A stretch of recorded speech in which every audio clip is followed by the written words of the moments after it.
মেলা চলবে 9 ফেব্রুয়ারি পর্যন্ত। মেলার উদ্বোধন করবেন পশ্চিমবঙ্গের মাননীয় মুখ্যমন্ত্রী শ্রীমতী মমতা ব্যানার্জি। সম্মানীয় অতিথি হিসেবে উপস্থিত থাকবেন বিশিষ্ট কবি, সাহিত্যিক ও অন্যান্য গুণীজন। স্থান বইমেলা প্রাঙ্গণ, সল্টলেক। প্রথমেই পশ্চিমবঙ্গের মাননীয় মুখ্যমন্ত্রী শ্রীমতী মমতা ব্যানার্জিকে গভীর কৃতজ্ঞতা জানাতে চাই। বইমেলায় সার্বিক সহযোগিতার জন্য আমরা কৃতজ্ঞ। নগরায়ণ দপ্তরকে, কেন্দ্রীয় এবং তথ্য সংস্কৃতি বিভাগ, বিধাননগর পুলিশ, কলকাতা পুলিশ, বিধাননগর পৌর সংস্থা সহ পশ্চিমবঙ্গ সরকারের অন্যান্য দপ্তরের কাছেও। আপনারা জানেন, বর্তমান আন্তর্জাতিক কলকাতা বইমেলা পৃথিবীর বৃহত্তম পাঠক ধন্য বই উৎসব। 2024 সালের বইমেলায় এসেছিলেন 27 লক্ষ বইপ্রেমী মানুষ। বই বিক্রির পরিমাণ দাঁড়িয়েছিল 23 কোটি টাকার মতো। এই অভাবনীয় সাফল্যে আমরা যেমন আনন্দিত, তেমনই কিছুটা চিন্তান্বিত। কারণ আগামী বইমেলায় অংশগ্রহণের জন্য অনেক নতুন প্রকাশক আবেদন করেছেন, অথচ বইমেলা প্রাঙ্গণের পরিসর একই আছে। তাই অত্যন্ত দুঃখের সঙ্গে জানাই, স্টলের সংখ্যা গত বছর থেকে বাড়ানো সম্ভব হচ্ছে না।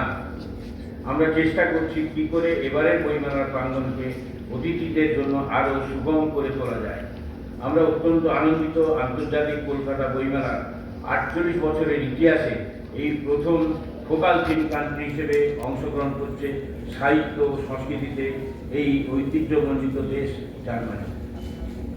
এই প্রেক্ষাপটে আমরা মনে করাতে চাই, 1976 সালে কলকাতা বইমেলা আয়োজনের প্রথম চিন্তাভাবনা এসেছিল জার্মানির ফ্র্যাঙ্কফুর্ট বইমেলা থেকে।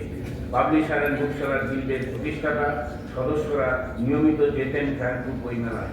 পরবর্তীকালে ফ্র্যাঙ্কফুর্ট বইমেলার বহু প্রতিনিধি এসেছেন আন্তর্জাতিক কলকাতা বইমেলায়। 1984 এবং 2006 সালে যখন ভারত ফ্র্যাঙ্কফুর্ট বইমেলার থিম কান্ট্রি ছিল, তখনও গিল্ড পূর্ব ভারতের প্রকাশকদের প্রতিনিধিদের নিয়ে ফ্র্যাঙ্কফুর্ট বইমেলায় অংশগ্রহণ করেছে। আজ আমাদের মধ্যে রয়েছেন কলকাতার German vice consul mister Simon Kleinpass এবং কলকাতার গোয়েতে ইনস্টিটিউটের ডিরেক্টর ম্যাডাম অ্যাডপিট বেগে। বইমেলায় ফোকাল থিম হিসেবে অংশগ্রহণের বিষয়ে তাদের কাছ থেকে নতুন কিছু শুনতে আমরা নিশ্চয়ই উৎসুক হয়ে আছি।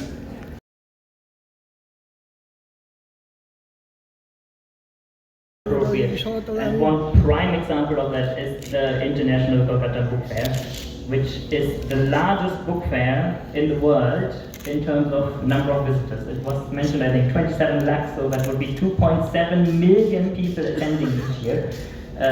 Just for a sense of scale, that's about 10 times the number which comes to the Frankfurt Book Fair in Germany, which has inspired the event. So I think really what has developed in Kolkata in the past 48 years is very impressive. I'm very grateful to the Publishers and Booksellers Guild that I can be here today to announce that for the first time ever, after 48 years of the inaugural session, Germany will be the focal country this next year. And I want to invite you all. I think you really should come visit